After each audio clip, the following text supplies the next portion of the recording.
with Charter Quest in an effort to build a CFO case study competition, showcasing the finest young finance talent across the globe. We were delighted last year to have teams entering from 5 continents, and this year the competition has grown to the point where we now have 2 very different competitions. To help me explain a little bit more and to tell you who the 3 finalists are for today's competition, I'd like to call on stage Professor Peliwe Lolwa. Please give her a round of applause.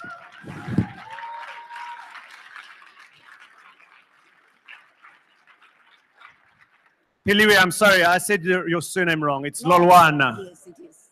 Peliwe, you're a professor of education at WITS. Yes. Yesterday was the semi-finals of the case study competition. Yes.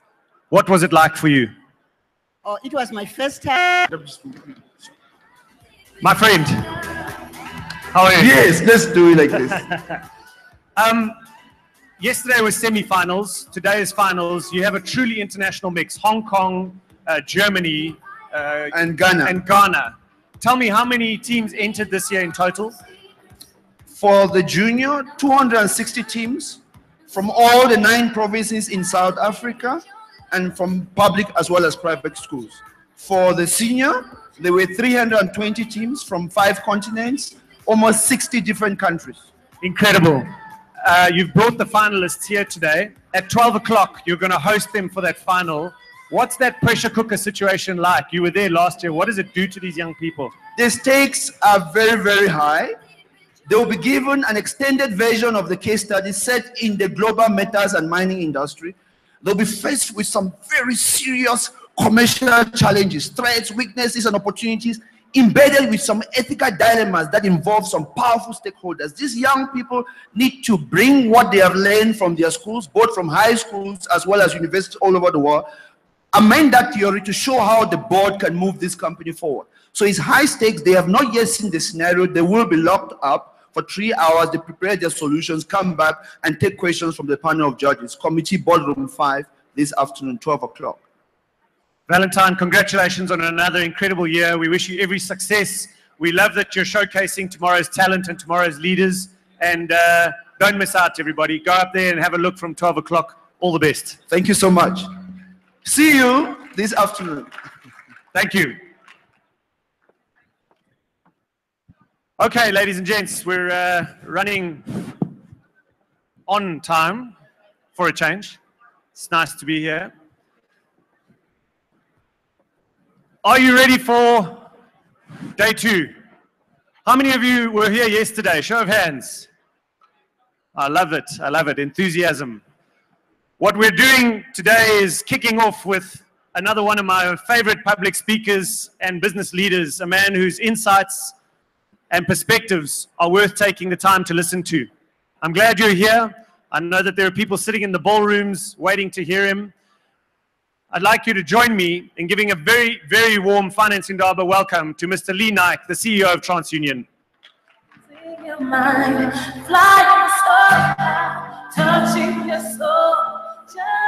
Thanks, Lee. Good morning. Are you guys all here? Can you guys hear me? There's way too many cameras up front. Way too many. Okay, so it's Team Ivy. Good luck, guys. It's an incredible opportunity. My name is Caesar. My name is Moshe. My name is Yaakov. We are Team Ivy from Ivy Academy. We want to inspire other high school individuals to take on this exciting and challenging project. We enjoy challenges, and this was a perfect initiative for us to fulfill a never-ending quest for problem solving. We seized the opportunity presented to us by the CFO Quest Institute and used it to our advantage to explore and push the boundaries to our business and financial skills. We have really learned how to balance our academics and expectations of school with the demands of Charter Quest. We have learned how to apply academic theory to the business environment. We have learned how to overcome our fears and believe in our work and abilities. I aim to become a qualified actuarial scientist. My goal is to become a qualified chartered accountant with a BCom degree. I hope to one day own the biggest corporate group and attain degrees in my desired fields of study. Using the CFO Charter Quest is a national platform, we aim to attain global recognition and achieve our dreams. The CFO is the stepping stone to boost our careers. Would you not like to place the future of your company into our hands?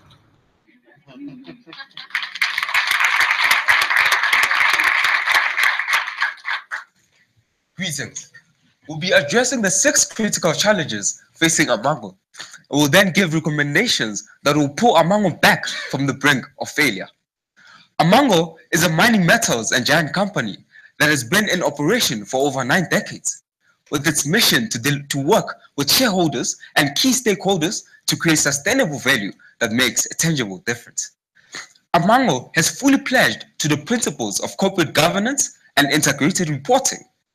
Amango expresses its basic business model into key 7 pillars, and these are safety and health, environment, socio-political, people, production, cost, and financial. From these pillars of value, we have prioritized Amango's issues from the most critical to the critical. We have then dissected and analyzed each issue and gave recommendations. We'll then look at the ethical dilemmas facing Amango. And as we proceed with our presentation, we'll touch on the SWOT components of Amango. Our first issue is the managing divisional performance in Amango. Or rather, managing divisional performance group-wide. Amango has been rewarding its executives with bonuses. The objective, though, was to motivate and inspire excellence. However, this objective has not been realized due to the complacency and incompetence of managers. This has led to our 3 major causes, or problems rather. These are the postponing of standard service, cutting down of workers, and managers have not been recording financial transactions. I'll now look at the sub-causes in great detail. The first one is the postponing of standard service for SCE, the safety critical equipment. As much as the safety critical equipment is important to Amango, so is standard service. Standard service is the service that shareholders and key stakeholders are entitled to. However, the manager's inattention to this system has led to issues such as a loss of valuable customers, investors, and low profit for Amango. The second issue is that they're cutting down on workers. This has led to industrial actions by the workers that have been cut down, salary increment demands by the workers that have not been laid off, as they may assume that Amango has more money after cutting down on other workers. This also invites potential media scandals, and the media could dish that on Amango.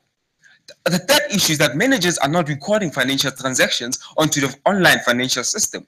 This has created misleading financials. Amango cannot identify debtors, creditors, and so on. And it has also created a flawed internal control in Amango. We recommend that Amango should cut down on bonuses and focus more on standard service. We should prioritize our SCE, this is our safety critical equipment, comply with the Safe Worker Act of Australia, and we should not cut down on our workers. And to fix the financial issue, we should hire external financial auditors to come in and ensure accuracy in our financial standings. Our second issue is the operational risk and industrial action in Australia. Amango has recently established a new mine in Australia, which, however, unfortunately failed to operate within its first week due to poor geotechnical design. This has led, sorry, my bad, we need a solution. We can either take the CEO's decision or the expert's decision. We'll use a force field analysis to come up with a solution. Looking at our negatives, we can clearly see that the CEO's decision leads to a lot of negatives. This is the eventual collapse of the mine, leading to loss of lives and the business's image. It will lead to loss of investors, and Amango could be fined for non-compliance with the SWA of Australia. On the other hand, the expert's decision will only result in a maximum of $200 million loss within the 2 years of fixing the errors, and maybe a loss of some investors. Let us now look at the positives. We can clearly see that the expert's decision has many positives compared to the CEO's decision. Amango will have ample time to reinforce its geotechnical design and come back with a safer working environment in the interest of shareholders and stakeholders. Amango will have may attract more investors, and it will have a large pool of employees to select from once it reopens. However, when looking at the CEO's decision, we can see that Amango will not suffer a 250,000 daily losses. However, as proven, this is only a momentary advantage, as the business will eventually collapse. Therefore, we have decided that the final solution stems from the expert's decision: shut down and fix the geotechnical errors. Corporate reconstruction and reorganization. How should Amango reconstruct and reorganize their business in the light of falling commodity prices and the economic downturn in China? Challenges under the market environment. Amango is used to selling an average of 2 to 3 billion US dollars in. Oh, sorry. The PIC is questioning Amango's policies of selling assets too frequently. The PIC is also threatening Amango that they will disinvest in the business if this continues. Obviously, Amango finds this difficult because, first, it needs to cover their long-term debt and also ensure that both the PIC and the South African citizens benefit. We've come up with recommendations that Amango should sell some of its mining companies to South African citizens. Minerals like Coal Limited, Copper Limited, Novium Phosphate Limited, Iron Ore and Manganese Limited sell at the highest at this time of the year. So if Amango sells these minerals, they'll be able to cover off their long-term debt. Strategic joint venture decision in Canada. Amango intends to resume mining operations in Canada despite industrial protest and unstable commodity prices. They have decided to go with a joint venture with the US-owned private international mining practice called CFOs. Sorry. The above graph demonstrates changes in coal demand and coal costs. With this in mind, Amango faces the following issues: the inability to raise enough financial resources to spend on coal, decrease in coal demand because of coal is being demanded on a minimum level, unstable commodity prices, and decrease in coal sales. Our strategy has included the Delphi technique. We have looked at all three construction options and have decided that option 3 is the best option for Amango, mainly because it attracts large investors, has an equilibrium point, and is high in sales and profit. Strategic disposal in Brazil. Amango is part of an ongoing asset restructuring program and has received an offer of 1.5 billion US dollars to buy one of its subsidiaries in Brazil. The key board decision dilemma is that Amango should dispose of their businesses in Brazil. Challenges under the market environment. Amango is used to selling an average of 2 to 3 billion US dollars of shares to the public. However, due to competition from other mining industry, Amango is unable to sell these shares. This will result in Amango having to sell their shares at a lower price that they intend to, and this will enable Amango to reach their price target. The recommendations and actions plan that we come up with is that Amango should accept the offer received from the CMOC and acquire the Novium and Phosphate Limited. If Amango acquires this Novium and Phosphate Limited, they'll gain a competitive advantage over other mining industries. Alternatively, we've also calculated the solvency ratio to 10 to 1 respectively. If Amango is unable to acquire the Novium and Phosphate Limited, they should reconsider selling their assets, and by selling their assets, they'll acquire enough funding to cover off their long-term liability of 270 million Brazilian real, and the remainder they can use to settle off their debt of less than 10 billion US dollars. Amango intends to sell off coal and iron ore in order to pay off long-term debt.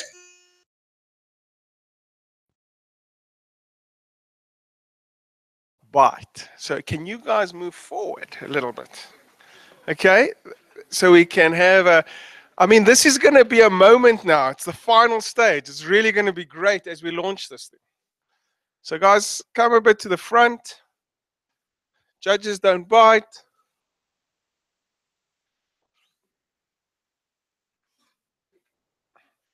Are you okay?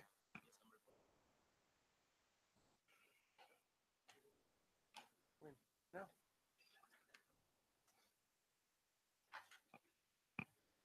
Why did you tell me to advertise?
afternoon, ladies and gentlemen.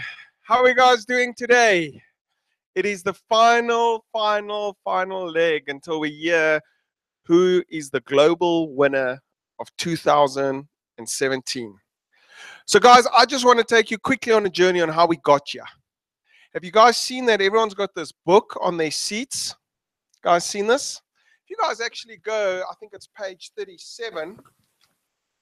On page 37, you read there on how this competition started and how many people participated in this competition. Are you guys looking? Are you checking up on me?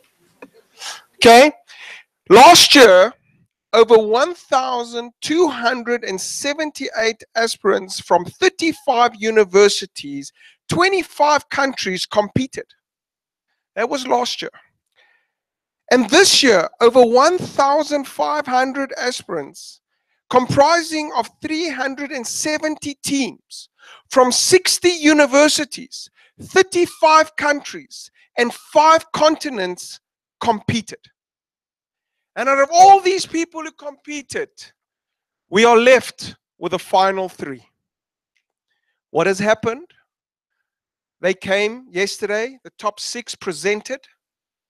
They presented their case study. The judges last night deliberated and chose the top 3. And that was announced this morning. After they were announced at 9 o'clock, the 3 teams were taken behind closed doors and given a scenario on the case study.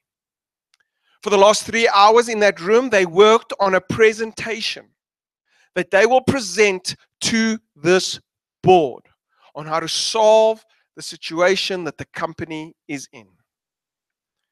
Just think of that. Think of the pressure. Now, they're going to come here and they're going to present their solution to this case study to the board of directors. And they will be then asked questions on their solutions that they have come up in the last few hours. So what I want to do quickly, just so you guys are all in the space on what's actually going to happen right now, I want to call Valentine and T to present you guys what happened with the case study, what happened from yesterday to today, and what did they have to go do in those 3 hours. So I just want to call Mr. and T to come and present. Do I need this? My voice is loud enough. All right, good day, ladies and gentlemen. Without much ado, let's just go. But before I do, I need to clearly acknowledge the contribution of ACCA South Africa. They've been the main sponsors behind this thing. It wouldn't have been possible without them. So I think we should just give them a hand.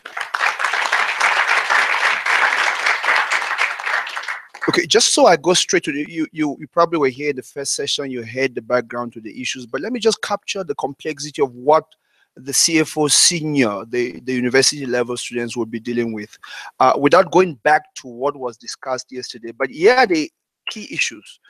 They've been asked to prioritize the following strategic developments that the case company Amango is exposed to. The very first one, which you saw the junior guys have tried to grapple with, it was not as complex as for them as the university teams will be facing. Political risk. Mining charter has just been released. It affects the whole mining industry. There's threat to shareholder ownership rights. There are issues of contract law negotiations and how to negotiate and lobby the government to try and get the government to hands off the industry. There are ethical issues there. The company is blamed for window dressing and all those challenges. The senior students have to come in and show how their understanding of contract law, negotiation principles, interpretation of contracts, government relations can be used to respond to that particular challenge. The very next issue that they've been presented, we all know challenges about sustainability, climate change. We know issues of power failures in South Africa. This mining company has decided to set up their own power generation facilities, coal, gas, and nuclear, and there are some cost configuration in respect to that. Some have a higher operating cost but lower capital cost, some with higher capital cost but lower operating costs, and these teams have to look at the cost and operating costs and capital cost configurations to determine, should we even do this? The challenge here is we have to reduce our carbon footprint. we have to increase the generation of power. Any of these combinations would likely either reduce the carbon footprint, keep it where it is, or cause challenges for us down the line in terms of the cost configuration. But they also have to look at the balance sheet of the company. This is the best, but do we even have the money? So they have to go and grapple with all that and come and tell us how they view that. The very third issue has to do with dividend policy questions. As you know from your university studies, there are different approaches to deal with dividend, earnings method, dividend valuation. There are all these various different approaches. A company needs to pay dividends, but also needs to make sure that it has enough money for growth.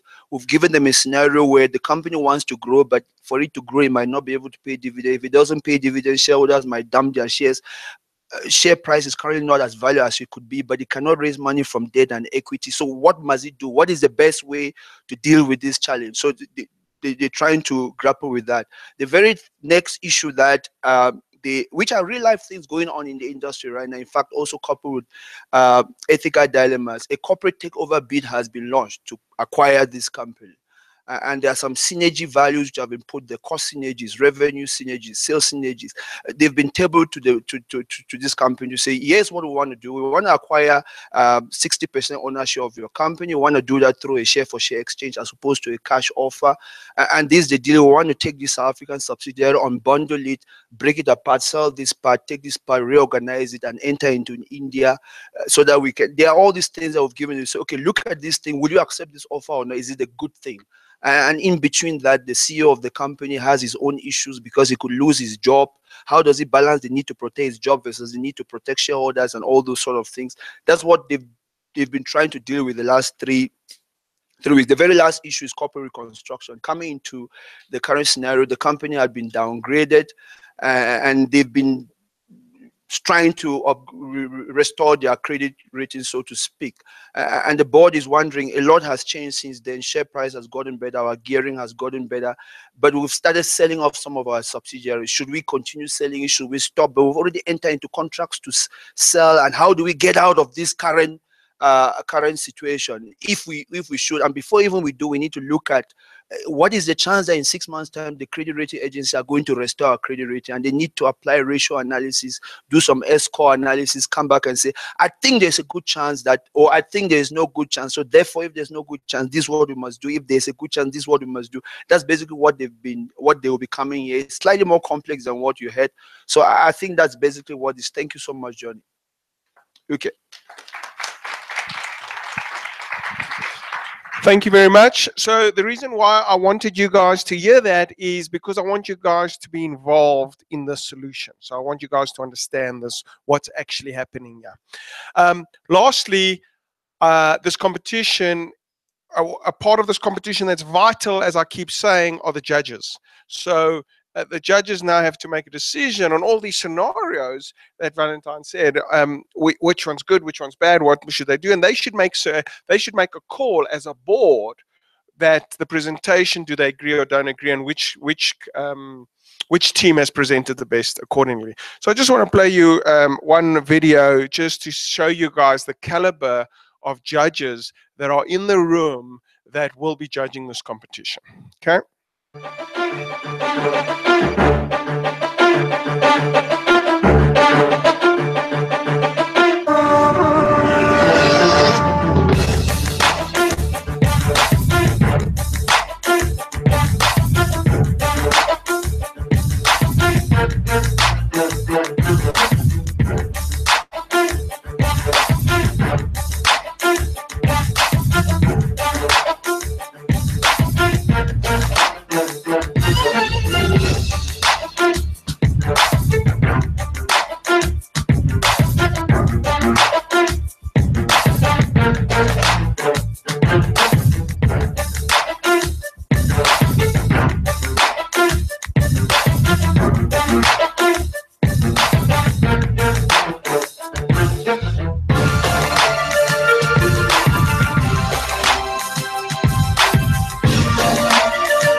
guys, it is set. The platform is set.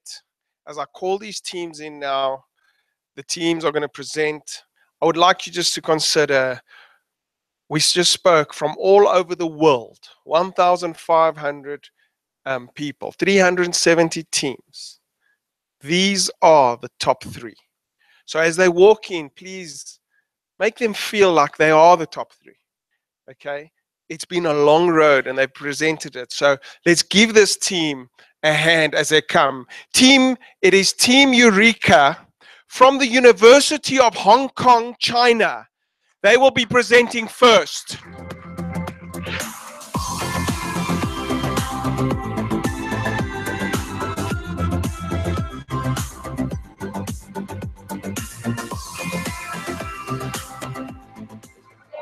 Hello everyone, we're Team Eureka from the University of Hong Kong. Eureka is an exclamation used to celebrate discovery and also invention. The 4 of us would very much love to discover the hidden gems in South Africa.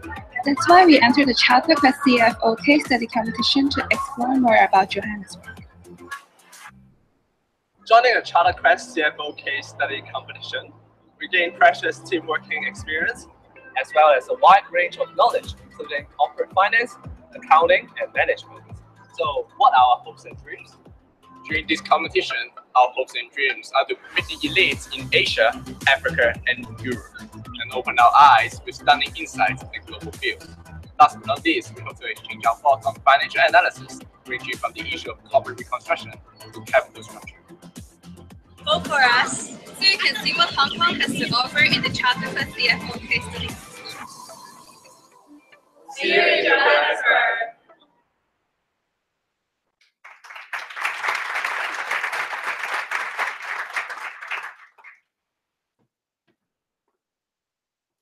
Good morning, ladies and gentlemen. This is Team Eureka from the University of Hong Kong. My name is Cheryl, and these are my colleagues, Kelvin, Fionn, and Kirk. Now, we understand Amango is facing a new surge of issues, and this is why we're here today. After taking into consideration of urgency, financial, ethical implications, we will walk the board through the issues in the following order. First, we'll talk about the climate change. Second, synergy. Third, group dividends. Fourth, political risk. And last but not least, corporate reconstruction. I'll now pass the time to Kirk to cover the first issue. Kirk, please. Thank you, Cheryl. Indeed, environmental protection has been one of the top 7 pillars in Amango. And now we have 2 objectives in mind. First, we have to reduce the carbon dioxide emissions as required by the law by 20% in 5 years' time. And secondly, we have to equip ourselves with the capacity to meet the production demand of 10% increase in 5 years' time.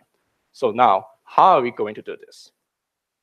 So now, the 3 strategies are listed as below, which involve the replacement of the nuclear plants and also the coal and gas oil stations. In the long term, strategy 3 should be adopted as it can promise a sustainable production in midst of the increase in the domestic demand of 10% in 5 years' time.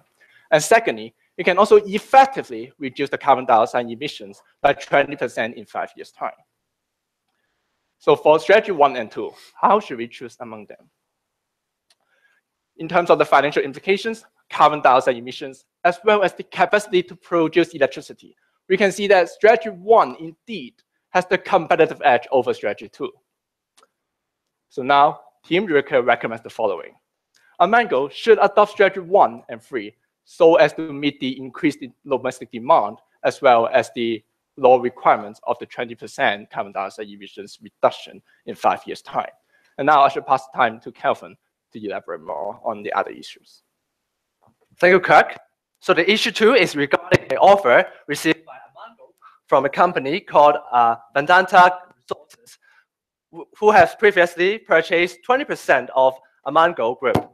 They would like to purchase 40% more to unbundle the non-core copper and iron mines, as well as to absorb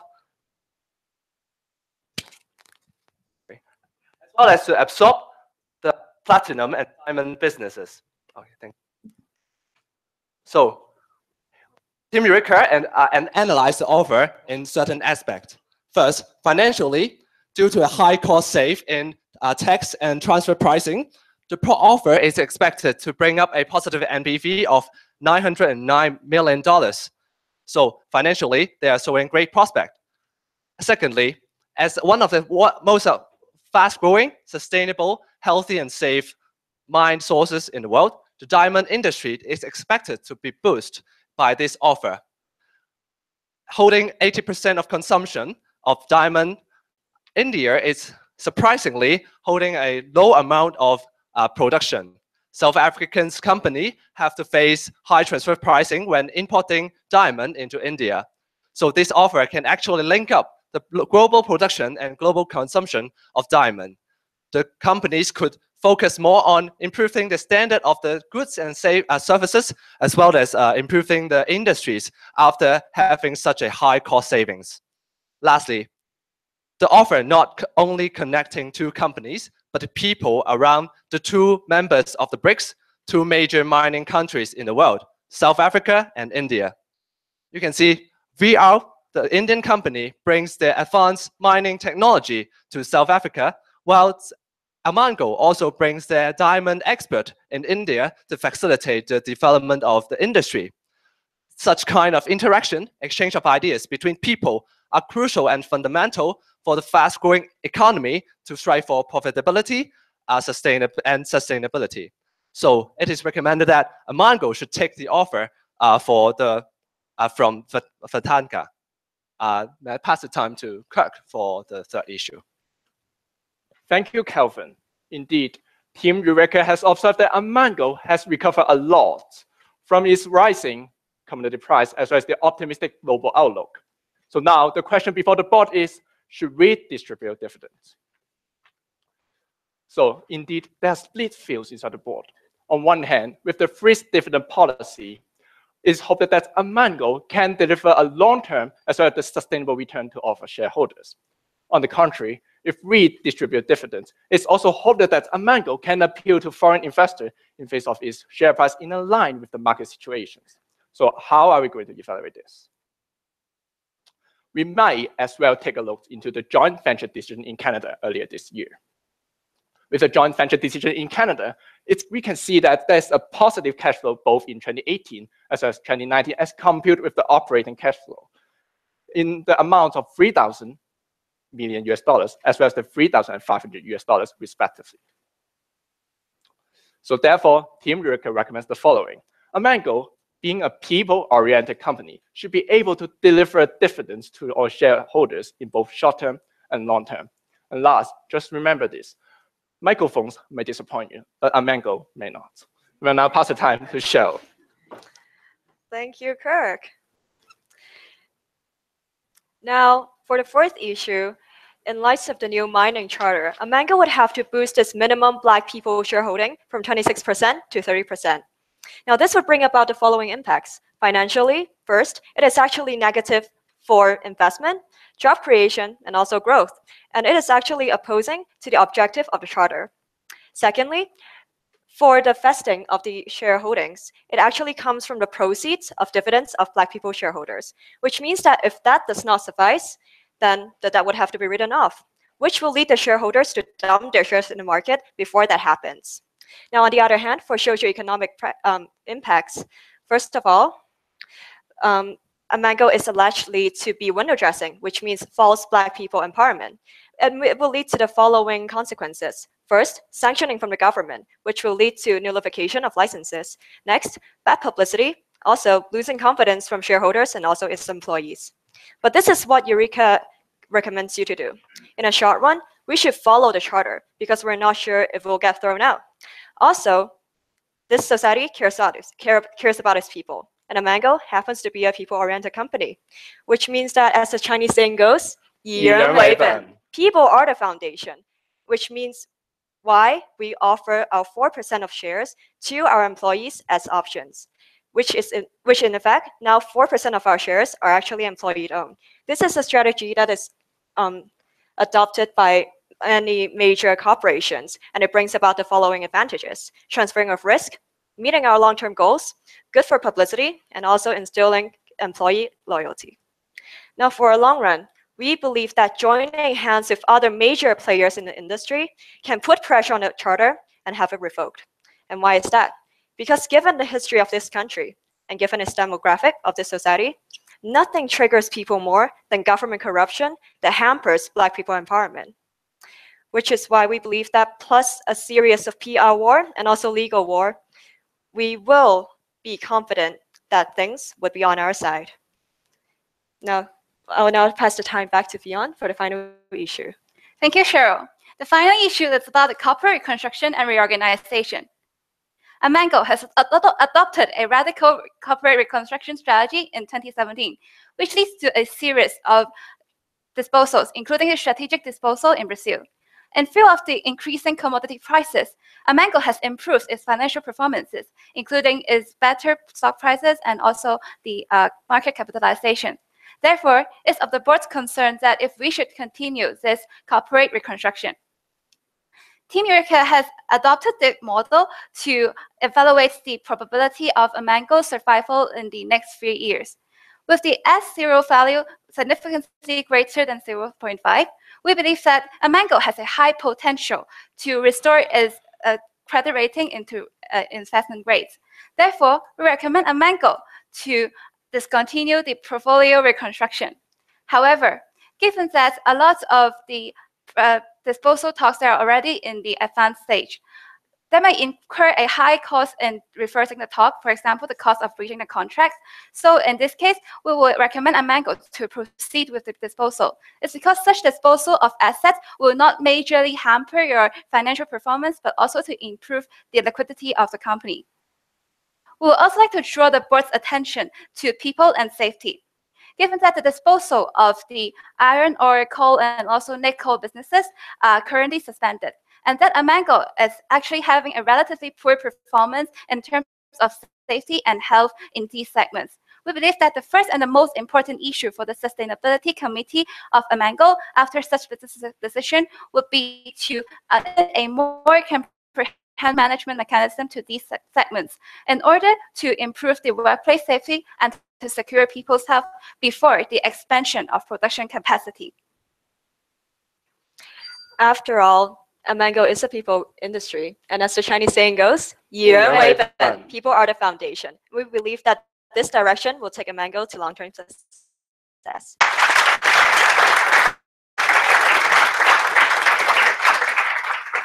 We will now invite questions from the board. The presentation and also for the initial advices. I have a question regarding the synergy. Can you elaborate a little bit about the synergies that you're seeing? What is going to be the added value for us? And I really want to understand the background why you say, yes, we need to go and accept the deal from referring to us. Thank you for your questions. So it is believed that the positive synergy from actually comes from different aspect. In terms of the diamond is such one of the most sustainable, fast-growing coal mine source in the world, while India is holding a lot of consumptions.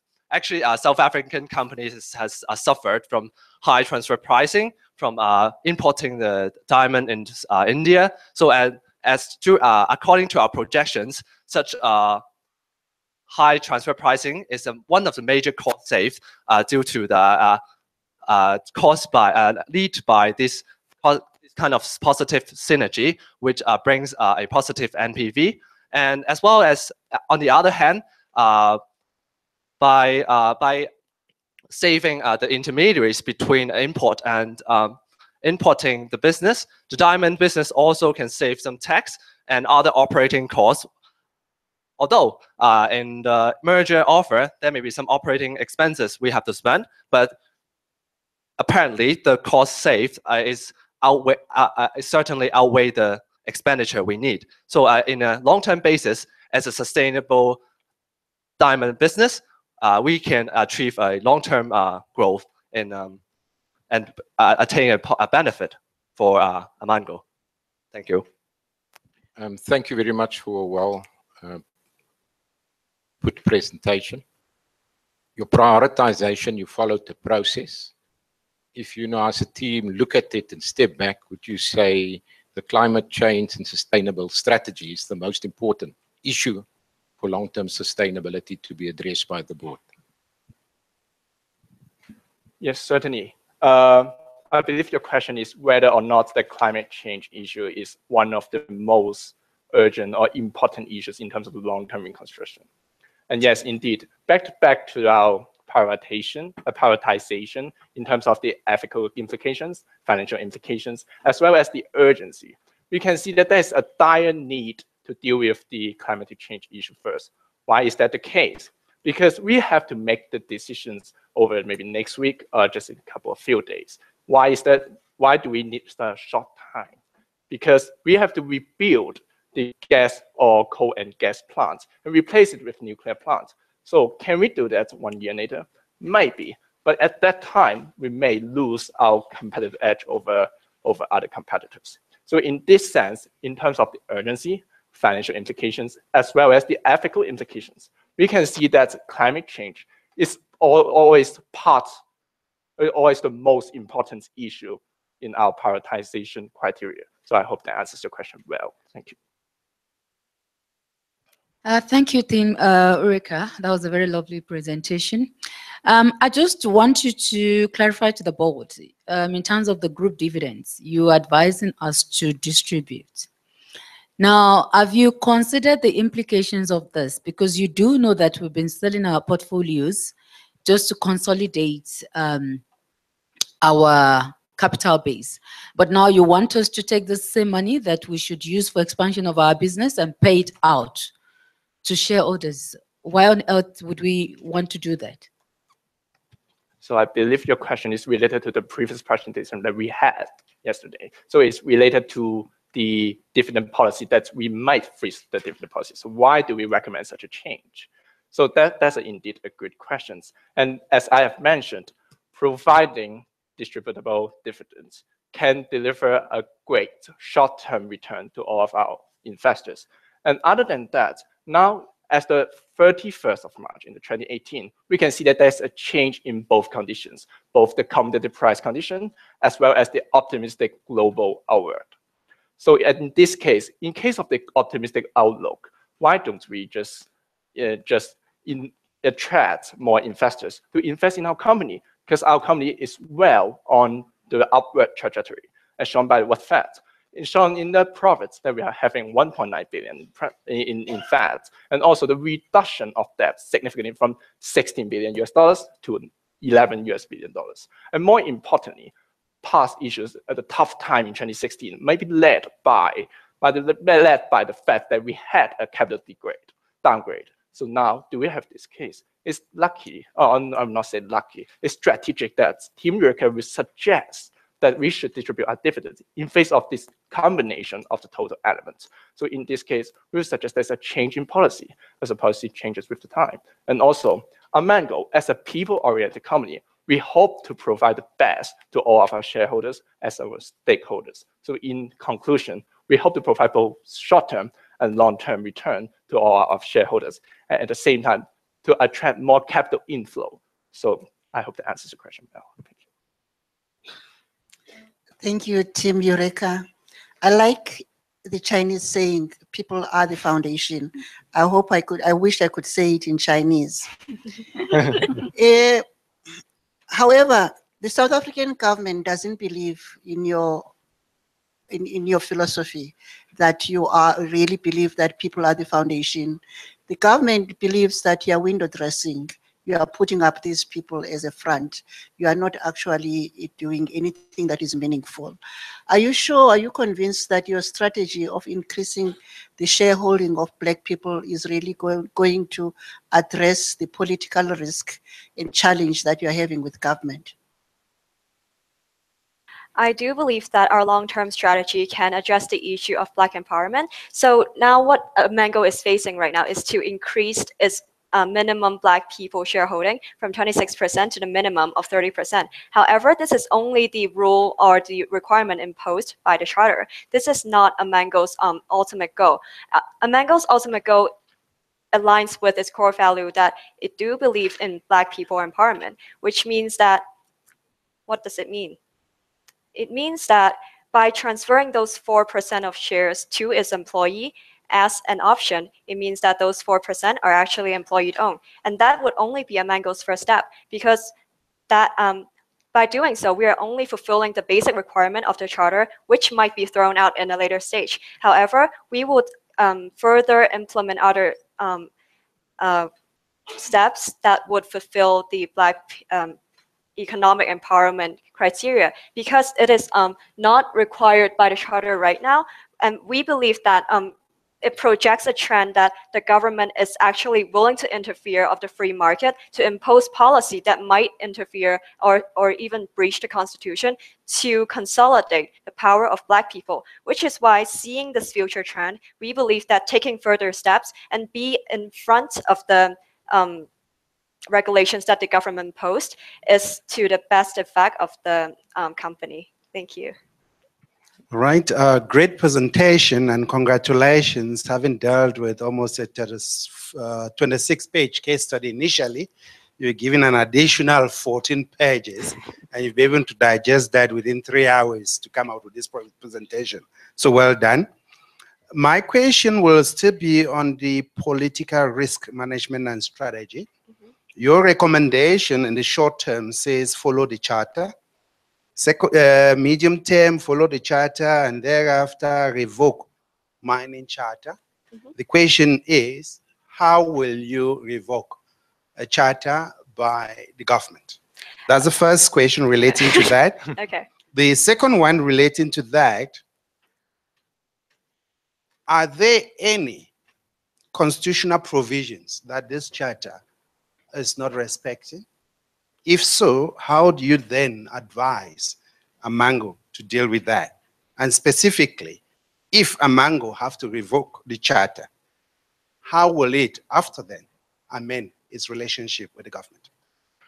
Oh, I thank you for your question. For the first question should be reconciling the following of the charter decision and also revoking the charter, and how would we do it?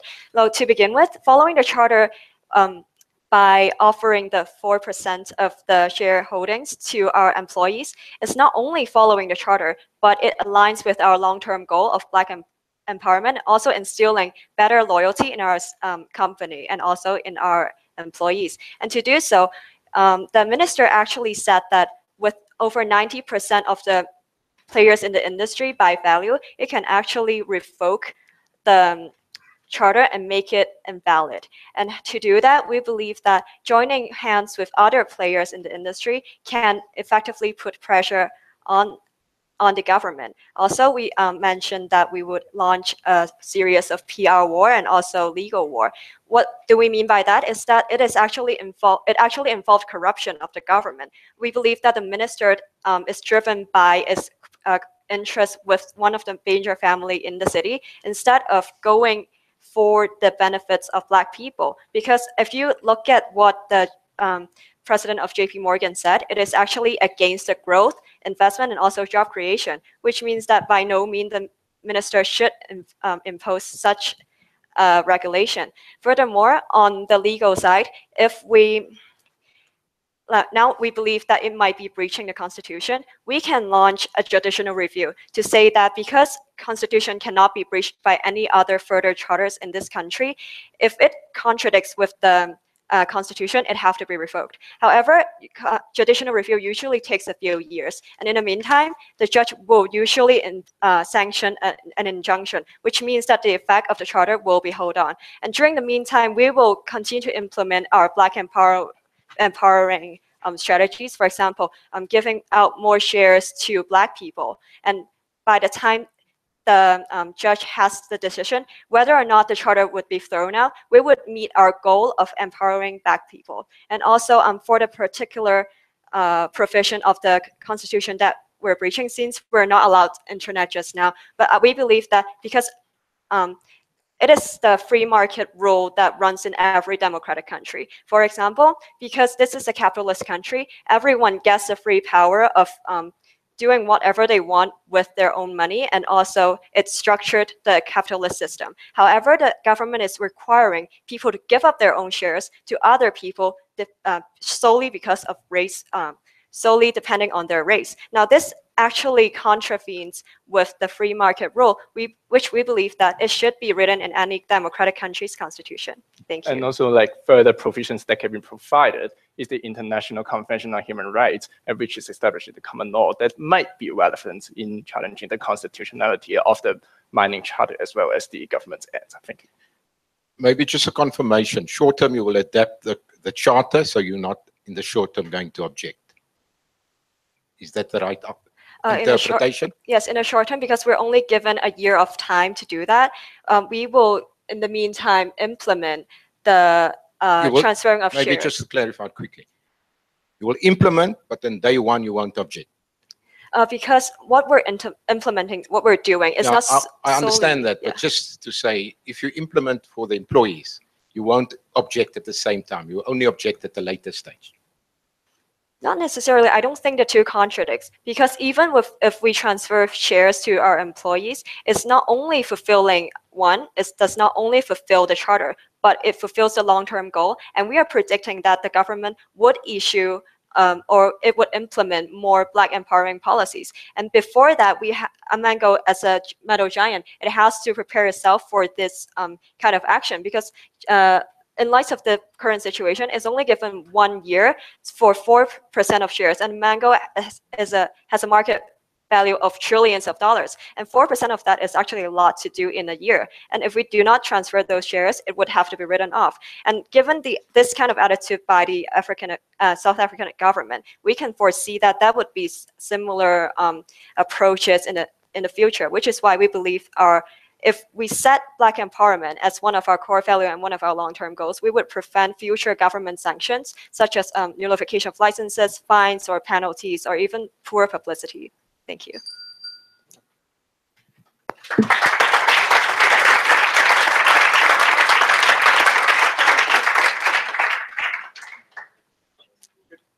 Thank you. Thank you. Thank you very much, guys. If you guys can just go and get those mics off as soon as possible so the next team can come in.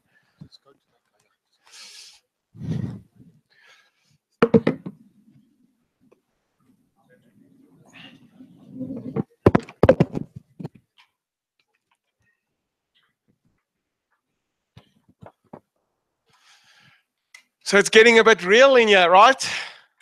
Some real discussions. You know what? I was looking at the names now, and I'm like saying, we brand this competition because we feel it's an international competition. And why is it international? Because there's international universities, countries from all over the world competing.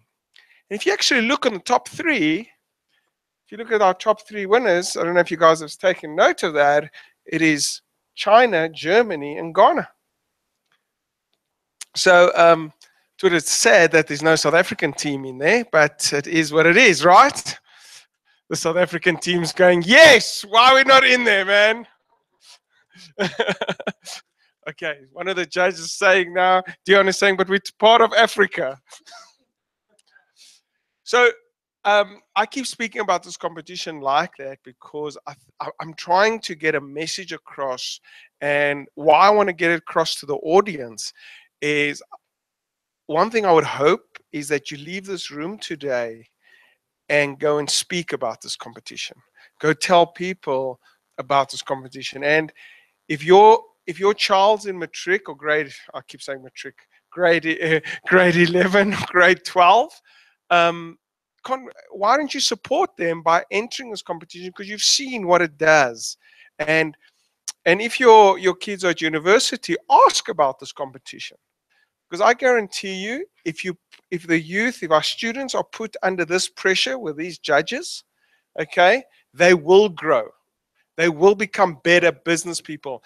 And I keep asking, what is the point of this competition? I kept, when I was doing some coaching with these students, I was saying to them, what do you think is the point of this competition? What do you really think is the point of this competition? And people don't get it. The point is to bridge the gap between tertiary education and the real world. If we can bridge that gap, if we can get our students ready for the real world sooner, then our whole economy changes, because now as soon as they get out of university and they go into the boardroom, it won't be the first time they're going to be doing that. That's why not only do we want to encourage this kind of case study in the universities, we also want to encourage people to compete, because business, I always say, is a sport. And you always compete in a sport. So let me just follow up, guys. Is the teams ready? Is the teams ready outside? Okay, so guys, as I said, it's been a long way for these teams. They've competed against each other, and now they're competing for the first position. So what I want you guys to do is put your hands together for Team UMCC from the University of Munich, Germany. Hello and guten Tag. We are Team UMCC from University of Münster, Germany. We all learn theoretic knowledge at university. However, most of us are scared of applying it to the real world. That's why we decided to enter the Charter Quest CFO case study competition in order to face a unique opportunity of solving real-world business challenges. During the first two stages of the Charter Quest CFO case study competition, we were very challenged by the complexity given in the case. We went through several discussions and struggles. Nonetheless, we all brought in complementary strengths and figured out that a team is greater than the sum of its parts. We hope to generate more attention to case studies, especially in Germany, as we aim to foster the case study culture here. Of course, the Charter Quest CFO case study competition is a great opportunity to enlarge our network around the globe, and we hope for an ongoing international exchange with students from different cultures and backgrounds. When applying to the Charter Quest CFO case study competition, we dreamed of flying to South Africa. Now, after reaching the semi-finals, we hope to perform at our very best to even exceed our performance to bring an added value to the company and shareholders. At this point, we need your support to enhance the awareness of case competitions and the opportunities behind it. Share our video and spread the word. That's it from our team. See you in South Africa.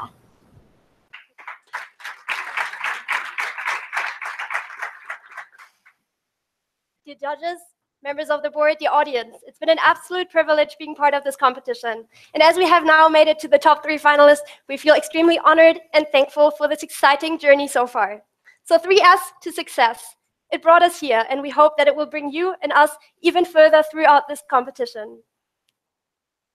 So 3S to success is based on 3 pillars. Again, shareholders, sustainability, and standards. But not only that, also again, will we integrate Amango's 7 key pillars as an integral part in our strategy.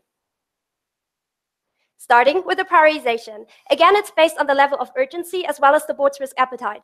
At first today, we rank the synergy and corporate acquisition. This issue is of highest relevance for all future decision-making of the firm. And furthermore, you have an offer going on, therefore also of high urgency, as you need to respond as soon as possible. Secondly, we rank the political risk management strategy. This issue is quite intertwined with the first one, but also we see a major risk here, which is to potentially lose the governance support. So this issue we see as crucial and therefore ranked second. Third, the climate change and sustainability strategy. So you have some of your stations which are in the end of their product life cycle, and we believe that there is urgently and of high risk some decisions going on that you need to consider as soon as possible, ranked third. Fourth, we rank the group dividend and financial and investment strategy. This issue is also of high importance. Fifth, the corporate reconstruction reorganization. This is the issue we will consolidate in the end, and this is where, last but not least, our strategy will come up with all of the 4 issues inside one. So the synergy and corporate acquisition issue. The status quo we're looking at is that VR has acquired 20% of the Amango shares. So also there is an offer to get a 50% premium in order to get the before neglected 40%. We evaluated this offer among 2 sides, threats and opportunities. First, the opportunities. Of course, if Amango would proceed, they could enter the Indian market in the diamond segment, and also there's a combined cost of capital of only 15%. However, we see certain threats here, which are, for example, that VR could take over the diamonds and platinum market from Amango, and also if they had a combined together with PIC 75% share, they would be able to make strategic decisions that would, for example, impact the non-core assets, which actually make up 25% of the earnings in South Africa. So this is crucial, and also we see the the responsibility aspect as very important towards your towards your investors, but also towards your workforce. So let's have a look how this fits to 3S of success again. People, first of all, we believe this is irresponsible as you delay over a major strategic responsibility to someone else, as you should be there as a board to go on with that decision. Then the financials, I said before, 25% of the earnings, and eventually the social political aspect. Isabel will later talk about the Black people shares of 30% that we want to look at, but this will even increase this issue further. So we recommend you, among this conducted analysis, to neglect the 40%. Thank you, Lara. I will go on now with the political risk management strategy. At the moment, you're looking forward to the decision of the Chamber of Mines regarding the mining charter. There are many points which have to be considered when looking at this decision. But at the end, we come to the conclusion that it's not really probably that this mining charter will be accepted. This is, on the one hand, due to the fact that the minister who recommends this charter seems to be corrupt, as he has been appointed by the Guptas. And secondly, the chamber is formed by 90% of industry representatives, and the charter is said to have a negative impact on the industrial growth. This is why we think the charter won't come into action yet. But still, we recommend to you to take your chance to change, because Bruce Peters just retired, and you have to be prepared for an upcoming charter in the next year. So first, you should guarantee every South African citizen a cheaper access to energy resources, which we will do by recommending you further onshore wind parks, which Marvin will elaborate on. Secondly, you should enable your own workforce, especially Black people, to train and to become more responsible and get executive functions. Also, while recruiting, you should take action and prefer Black people over white people when they have the same qualification. Third, we think that it's crucial to get to the aim of 30% Black people shareholding, because this guarantees you the mining rights in the long term and also enforces the relationship with the government. Finally, this is also impacting 3S to success, especially your standards, because it has a high impact on your own people, but also on the socio-political side. This results finally in the more safer and healthier environment of your company. Thank you, Isabel. And let's have a look at the climate change and at the sustainability strategy. As we were given the case and had a look at all the different scenarios, we thought about a strategy, and we think that the Mango can take the shift towards a sustainable strategy, but not with just the 3 alternatives, not with nuclear power, with gas power, or coal power. We would like to recommend you to implement onshore wind parks. But before we elaborate on this any further, let's have a look at the numbers. As you can see, we have compared 3 different types for all the 4 alternatives: the costs per megawatt hour, the CE2 emission per megawatt, and the production cost per megawatt. And as you can see, onshore wind parks are strongly outperforming all the other alternatives. And this is why we recommend this strategy to you. So we're absolutely sure that you cannot take a critical shift from your now power generation to a totally sustainable power generation. This is why I recommend you to build a further gas station, which creates 300 megawatts, and additionally, implement the first mega wind park near Johannesburg, which creates 800 megawatts of power. With this implementation, you will be able to create something totally new. Into negotiations with ESCOM. But additionally, you will have the possibility to use the force of the government. You will have the possibility to use the REI PPPP in order to use financial strength and in order to go with strategic help from the government. So what is the bottom line of this strategic recommendation? We recommend you to invest 1.1 billion US dollar into the shift of climate energy. With this investment, you will be able to cut CO2 emissions by 7.69% by the end of 2019. And with further investments, you will be able to cut the CO2 emissions even further, up to 21.15%, which will exceed your goals. And with this strategy, you will be able to also shift a Mango's phase. That's it from my side, and now please draw your attention to Mark. Thank you very much. I will now continue with the next issue and our future dividend policy. We all want to maximize a sustainable and long-term shareholder value. We therefore evaluated the option of a constant 6% growth in dividends against the option of a current freezing of the dividends and then later on aligning them with our profits. The supporters of the 6% dividend growth program say that we need to pay out dividends because our current share price is undervalued. Although this might be true, we think that you will be able to find investors in the future through the new sustainable business approach. Investors who had concerns before about your safety and environmental issues. Additionally, shareholder value is not only created through dividend policy, but also dividend payouts, but also through increased share price.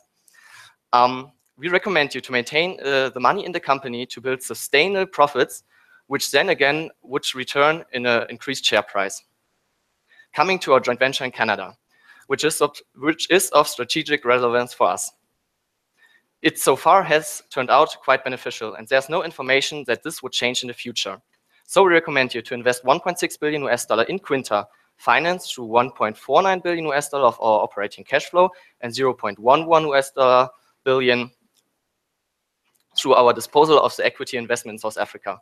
Gold does not belong to your core assets anyways. So how does this fit in our 3S to success strategy and our pillars?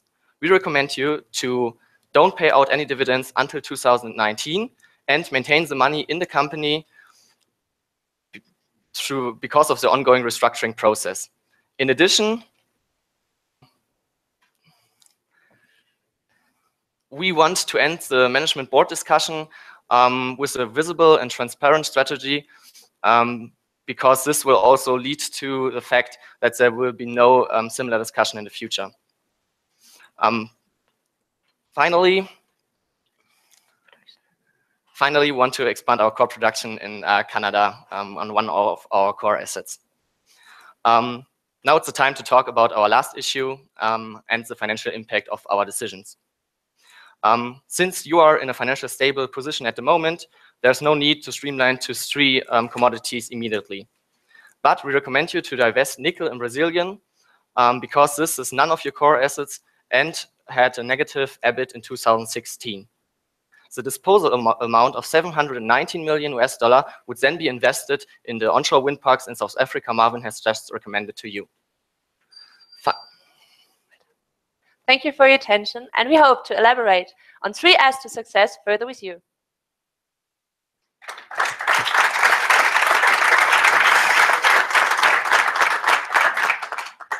Thank you very much for the presentation and for taking us through the 3 criteria that you have for answering the questions. We as a board, we were not involved into the policy definition, right, from the Chamber of Mines.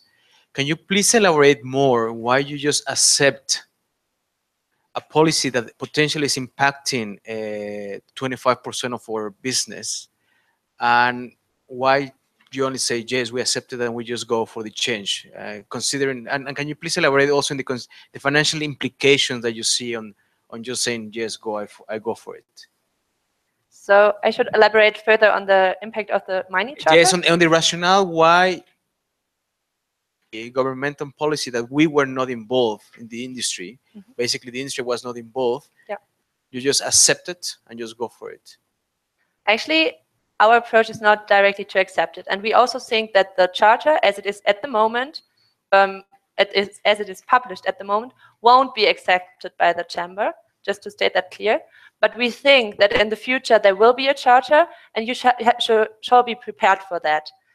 And we also think that it's kind of your own pillars and also your own values, that you should foster your own people, so your own workers, to take more action, especially in the executive functions, and not only hire from the outside, but especially from the inside. And this is why we recommended you to train your own workers to become more, or to get over more executive functions. So it's not only correlated to the decisions which might be done by the chamber and the mining charter, but it's also because some of the aspects which are actually recommended or published in the actual charter, which is not accepted yet, are for what we think fitting to your strategy and also fitting to your values. And we also think that they are parts of the charter which will be accepted in the future. And this is why we recommend you to be prepared. Thank you for a good presentation. Ultimately, a company exists because of shareholders. We've seen a 5% reduction over the years. So shareholders that have stayed with the company and supported, and you're making money and you're not reinstating dividends, will say, we've got a problem because we could have taken our money and invested in a BHP or whatever. Explain then, if you look at the statement I'm making, your recommendation that we're not paying dividends going forward. Yeah, I can completely understand your concerns. Ultimately, I think that shareholders want to make money. And the dividends payouts are not the only way for investors to make money. An increased share price would also be additional money for our investors. And we think at the moment, uncertain times and the ongoing restructuring process, it's the best to remain in a financially stable position, maintain the money in the company, build substantial profits, and those profits would also lead to an increased share price later on. So that's how we think we make money for our shareholders. Thank you so much, Team UMCC. It was quite interesting listening to you. You are advising that we should divest from our nickel investment in Canada. We did share with you that we've already sold a lot of our portfolio. So the niobium, the phosphates, we've already sold them, and we've already built quite a large capital base in terms of the money that we needed. Why should we keep selling? And what will be left of our business if we continue to sell off our portfolios? Why do you still want us to sell? Actually, I think there's kind of a misunderstanding, because we want you to invest further in the Quinta project and not to sell the Quinta project. It was, as we can see now, the ongoing market. It is that we think there's no reason that you should divest from Quinta, because the future for this project is looking quite good. And as Mark already told, there's no information that this will change in the future. So we thought that you should invest further. Yeah, Team UMCC, I'm very impressed that you are coming out with a new intervention in terms of climate change and sustainability. You have not confined yourself to the options that are given. However, as a board member, I'm still very nervous about our balance sheet. Please convince me that this is a good strategy to go. Of course. Thank you for your question, and I completely understand the concern. As we were given all the scenarios, we were thinking about how we can make this climate change and how we can make this sustainable. And we don't think, or we strongly don't believe, that nuclear power is something that would make the energy more sustainable just because it has a lower CO2 emission than gas or coal. So this is why we first want you to stay with gas, divest from the coal energy production, not from the coal mines at that point, and focus on wind parks. Why on wind parks? Onshore wind parks are becoming more and more cheaper. So you can get, for example, a windmill, which is on average producing 3 megawatts for $3 million US. And it's getting even cheaper. And as Mark has already mentioned, we will use the 790 million to build the first mega park. This energy production is extremely cheap because there are no further big maintenance costs and you don't need that much manpower for it. And we do believe that with producing or implementing a wind park in South Africa, starting at Johannesburg and afterwards at Cape Town, Port Elizabeth, or anywhere else, we think that you will be able to hedge your risk from inside to make it more interesting for other shareholders, and which will also have a really, really good impact for the shareholders from backside. If I can add to that, if you look at the wind map, worldwide wind map, you can see that South Africa is actually one of the windiest areas worldwide. And that's why we think it's likely that those windmills have a high occupancy rate. And with the numbers Marvin told you before, 3 million for one windmill, 3 megawatt they produce, a windmill can reach break even after 4 years and will then be profitable for another 16 years. So we think this is a really substantial, sustainable and profitable business for you. You should enter. Thanks very much for your presentation. And I think within the current effect of climate change, especially with the floods in Durban and scarcity of water in Cape Town, alternative energy solutions are good. I would like you to clarify a few and very straight issues. The first one is, what do you think, on hindsight, that the Department of Mineral Resources could have done to ensure that the charter is more acceptable? That's the first one. The second one, in terms of the dividend policy, what do you think will be the negative implication of your recommendation on 1, shareholders' value, on 2, share price? So I will just take question 2 with the dividend policy. First of all, our old investors could be disappointed through our dividend policy. That's completely right, and we can completely understand this. But we are now trying to make a turnaround with this company. And we want to build a sustainable company. So with a sustainable company, we are also open to new investors who had before concerns about the environmental and safety issues the company had. So we think that although some old investors might be disappointed, we can find new investors who would invest in our company, and therefore the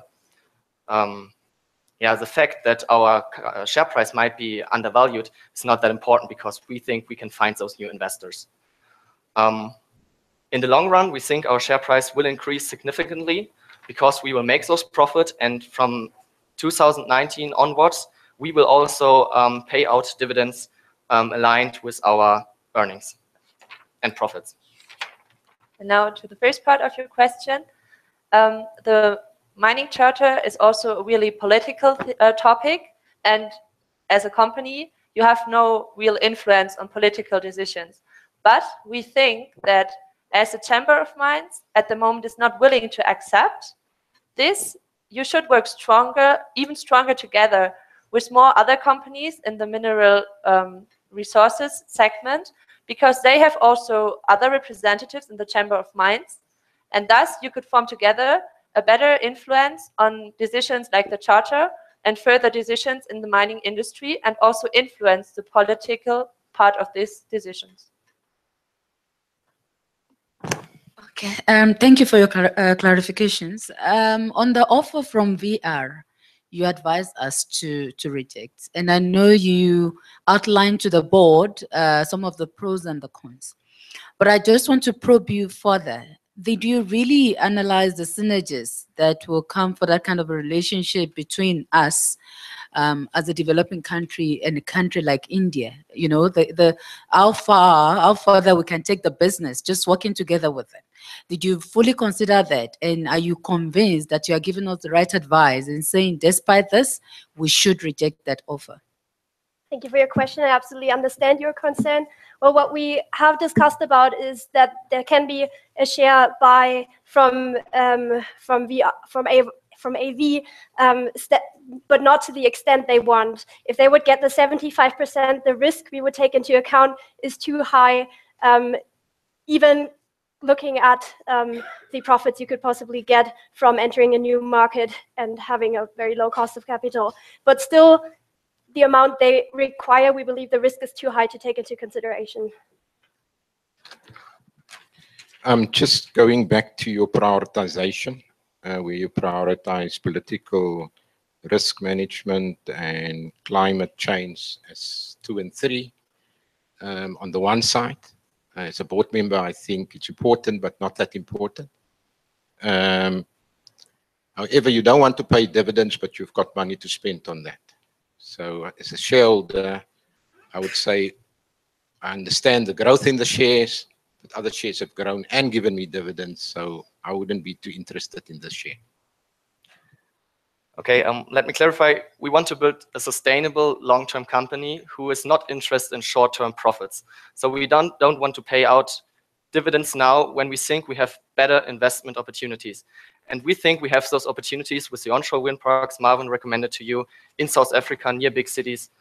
And that's why we think we should maintain the money in the company to build those wind parks, which will give the company a high profit, which we then will also later on pay out as dividends, or you can have a value as an investor through the increased share price that will result through our profitable investments. And in addition to this, you should consider that the prices for the minerals, so also for coal, they stabilized at the moment. But looking back and also looking at the forecast, we can see that there's still volatility in the commodity prices. And thus, it's just the safe option to keep the money back until 2019, until we can also recommend you really then looking at the prices and looking at the past and looking at the reconstruction, which should be done until 2019, how you should continue. But we are pretty sure that then you can go to your shareholders and tell them you will have a dividend payment from now on. Just the last question from my side. So through the questions you were saying, okay, people plays a big role, right? Based on the cost savings exercise that we had, you're saying that we're going to dispose the nickel in Brazil. We haven't got any offer for that. That means that we're going to retrench a lot of people. That's something that you are making a proposal to the board. I'm concerned because it's contradicting how you were analyzing before the proposal you're giving to the board. Can you explain more, and where is the people factor in there? Yeah, I completely understand this. Let me first evaluate how we come to the 790 million. We tried to come out with an industry average multiple, the EBIT multiple, which was 8.2 for mining companies around. And the nickel in Brazilian makes about 5% earnings contribution to our total earnings. So 5% of the total earnings were about, I think, 900 million. And this multiplied with the EBITDA multiple, we came to a valuation of the 790 million. You're right, we are completely reliable on a buyer of this, but we were successful with divesting and dispose other mines so far, and we are confident that we will find an investor for those mines, and yeah, we will try our best to do so. All right. All right, I will ask the question, you don't need to respond. I wanted to ask you what ethical dilemmas did you consider in each of the situations, and what will be the mitigating actions? Thank you.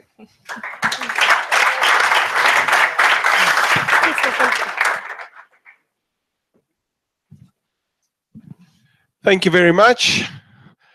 That was good, and we're going now to our last team.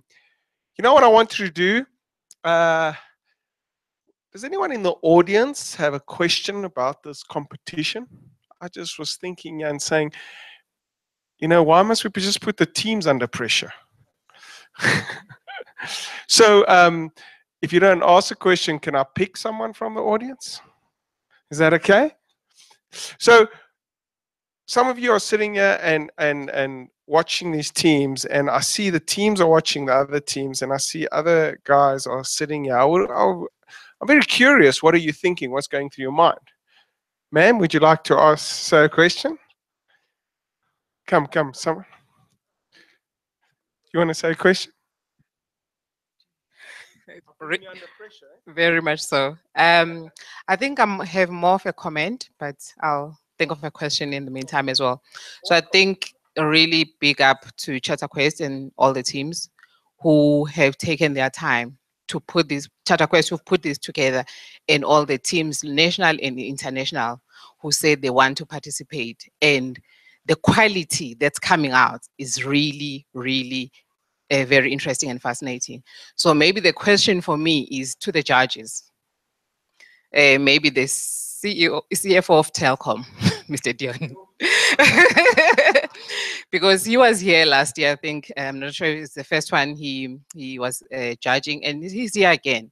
So will he put his money on any of the candidates? I mean, they'll be leaving university very soon, to say, I saw them, or I saw the people who've been through the university students who've been through the case study. Will he put his money on to say to his teams, recruit some of those guys, bring them to Telkom and to his peers, because he knows the quality that has come through here? That's a great question. Hang on, Eric wants to get involved. And if so, would like to know from the group CFO of Telkom, if he puts the money on those guys, can he also take a selfie with them? I knew this was a good idea.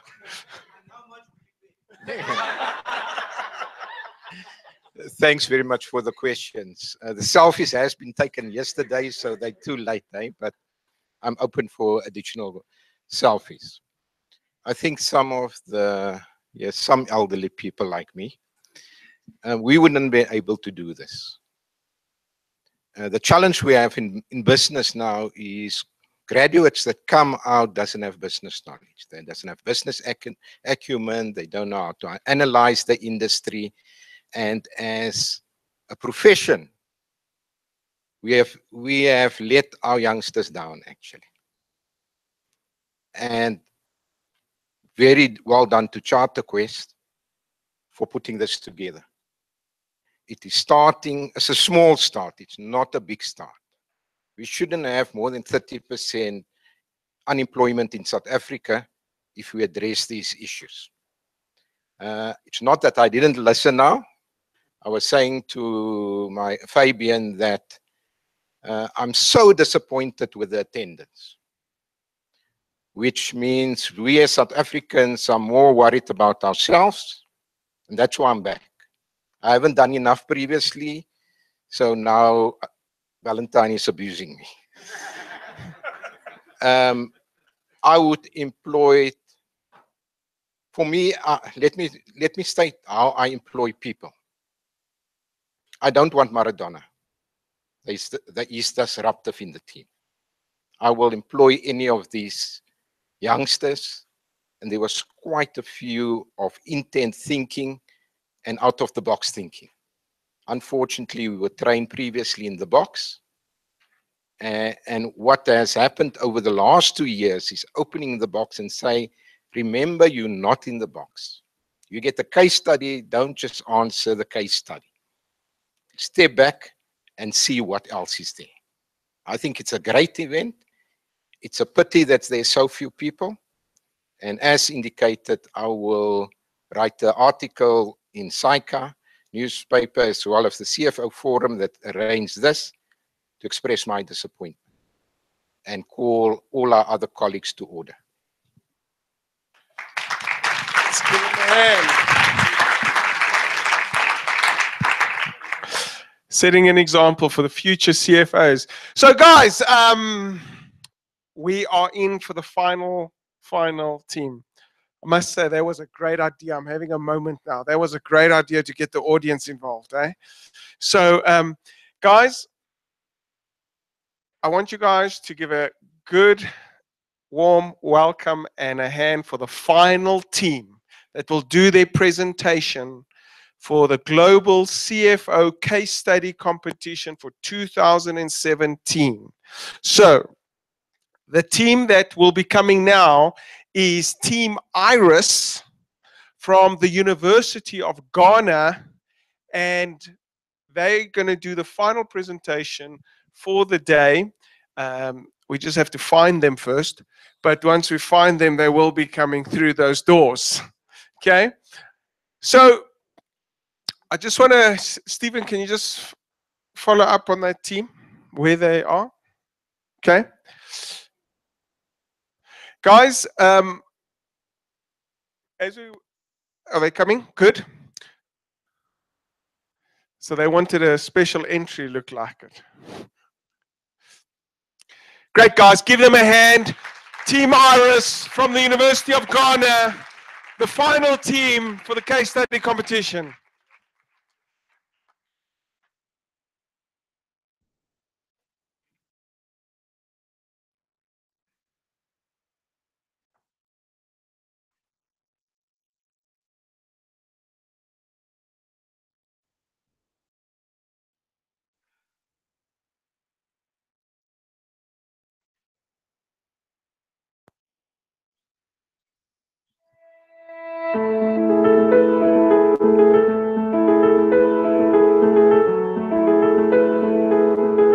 One of the reasons for slow growth in Africa is the inadequacy of practical, and analytical financial planners.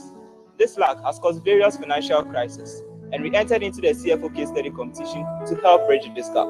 We are Team Irish from the University of Ghana Business School, Ghana.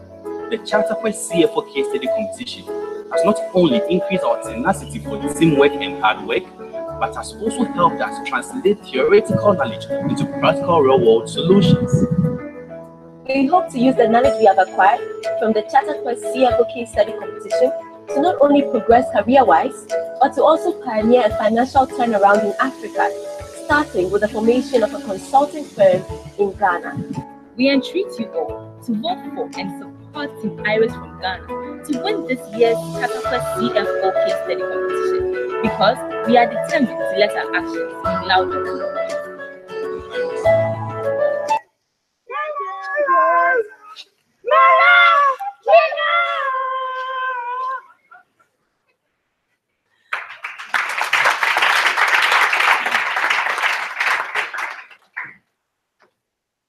Good day, ladies and gentlemen.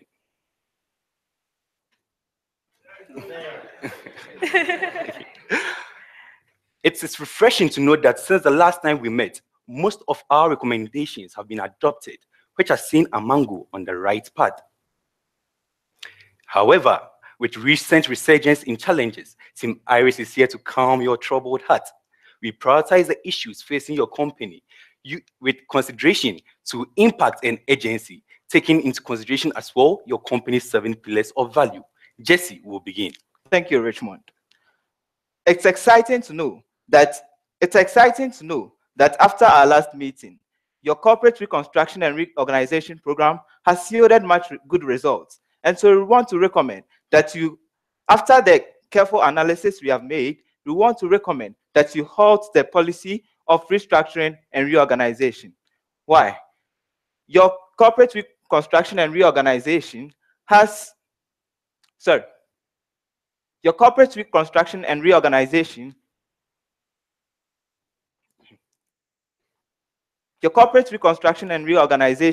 has a high probability of survival in the next 3 years and a high probability of moving your company 3 notches up the investment table. Why do we say this? Now, as our calculations show the 0.82 resultant value as against the 0.5 limit set by your company. And so we recommend that you halt the radical reconstruction and reorganization. To the next issue, with recent agitations in the world concerning climate change. Case in point, the Paris Agreement, which brought countries under the UN Charter together to sign a pact in the year 2015. It has become very necessary and indeed pertinent for companies, especially in the mining industry, to curb carbon dioxide gas emissions to help save the environment. Under the climate change and sustainability strategy case, your company is faced with 3 issues. Strategy 1, your company is faced with the issue of building a new nuclear station to take off a 300 megawatt coal station, a 600 megawatt coal station, as well as a 300 megawatt gas station. Strategy 2, your company is looking at also replacing the expiring coal and gas stations with new ones. Strategy 3, your company is looking at establishing or building new nuclear stations to take care of existing stations. What is our recommendation? It is to employ strategy 1, and this is a justification. Based on our cost analysis, there will be a cost reduction of $11,620 million US, which is very good for your company. Also, based on the gas emissions, there will be a reduction of a 4.08651 of million tons of carbon dioxide gas emissions, which translates into 15.49%, which is in line with your company's 20% reduction policy in the next 5 years. This is a very good offer. Thank you, Richmond. In South Africa, your company is facing political heat, even as the new mining charter has been published. What this means is that your company has to surrender a minimum of 30% of its shares to black person shareholders. Ladies and gentlemen, your company once again is being pointed fingers at for window dressing. What do we recommend, since it seems you are torn between the devil and his own very loyal advocate? At this moment, we recommend that you employ the strength that lies in the Chamber of Mines and lobby and lobby and lobby for a reduction in the minimum shareholder requirements from 30% to 10%. Why do I say this? Ladies and gentlemen, you have to realize that Amango is not a South African company. It is a multinational. And as such, it has holdings across the globe. And so it will be very harmful for you to put a potentially controlling interest percentage of your shares to a group of people in one country. To address the issue of you being considered as window dressers, ladies and gentlemen, your company has to ensure that you put out there and publicize online your employee selection process, as well as your diversity requirements. To the next issue. Once again, your board is torn between deciding on a pertinent issue. One group is of the view that dividend should be paid for fear of market devaluation. The other party is of the view that dividend payment should remain frozen even up until the year 2022. We recommend that you do not pay dividends in 2018, but rather pay 2019's dividend in 2020. Why? Amango is on the verge of getting up on its feet, and as a child taking baby steps, deserves to get all the support it needs. Therefore, every cent counts. You need to conserve cash and make investments which will in turn provide bigger shareholder value. We know that your shareholders may not understand this. That is why you need to have a sit down with them and tell them what they need for this particular decision. They need to understand that it is in their best interest that in 1 year, dividend will be suspended so that this money will be used for more investment, which will give our share prices higher value in the future. You are also deciding on the financing to use in investment in Quinta. We are recommending that you sell off your stakes in your South African coal mines to the mines. You sell off your stakes in the South African gold mines. Why? South Africa has become a politically hostile environment to operate in, and the less stake you have in South Africa, the best on the group as usual. In addition, we are saying that Quinta provides higher value in return for shareholders as a whole. On to your merger and acquisition dilemma. Ladies and gentlemen, mergers and acquisitions are as old as the story of Adam and Eve. Quintiles, an industry giant in the health industry, recently merged with IMS Health. And more popularly, Facebook acquired Instagram and WhatsApp. Similarly, your company has to face this ongoing threat by VR to acquire your company by hook or crook, whether be it on an agreeable note or by a hostile takeover. What we recommend at this juncture is that you moving forward, looking at our corporate reconstruction analysis as made by Jesse here, would realize that Amango, in just a few years, would go up credit ratings by over 3 notches. And as such, your financial outlook and your financial performance in the near future is on the rise. That is why we recommend that you immediately hold on to your diamonds, platinums, and copper, which are your highest performing minerals, and forge forward with it. Do not accept the threat, do not accept to be taken over.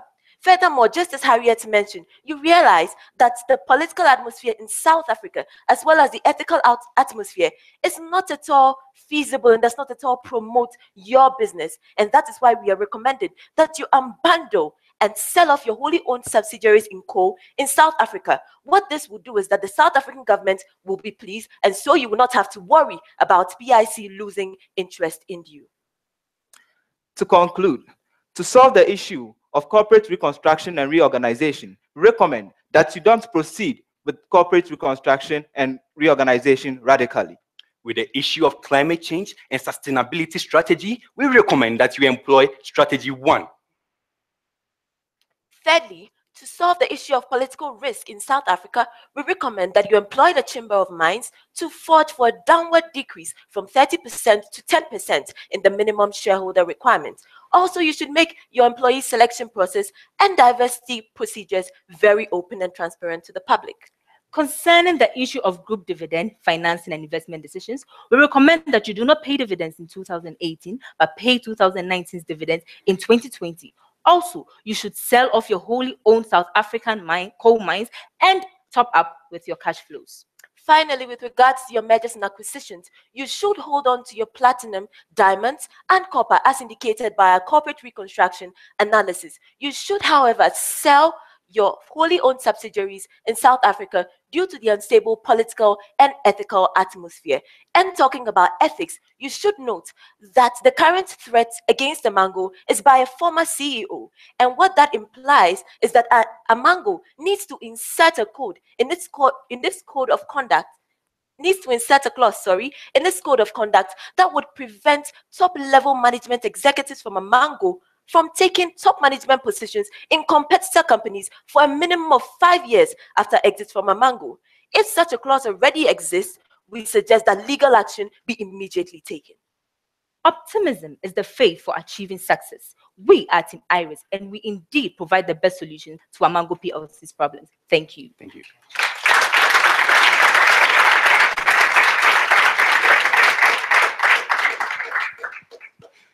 Thanks for the great passion, energy, and the presentation. The points I would like you to further clarify to the board is as follows. The first one, don't you think recommending the lobbying from 30 to 10%, that 10% is too low? If consciousness have to be given in terms of promoting BEE. Secondly, what if the Chamber of Mines fail in its lobbying? What other actions will you recommend? Given that you have lobbied with Chamber of Mines, that of course would dent the company's reputation with the government.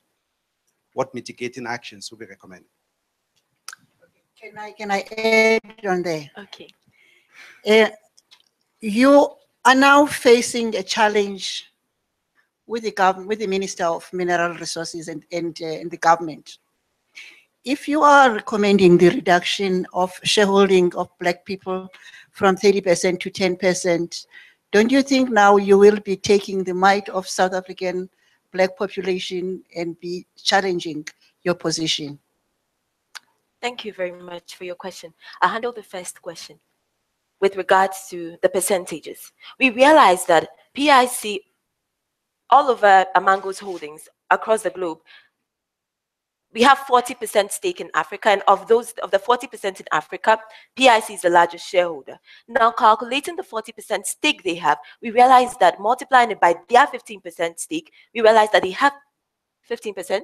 Yeah. Yes, we realize that they have a total stake of 6% already. And this is against the backdrop of the fact that Amango is not just a company based in South Africa, but it's a multinational. So if today we get up and say that, okay, 30% of people in South Africa should own, maybe tomorrow Australia would come and say, okay, we also want 20% of locals in Australia. And then Canada comes up and says, we want another 20. And who knows what will happen thereafter.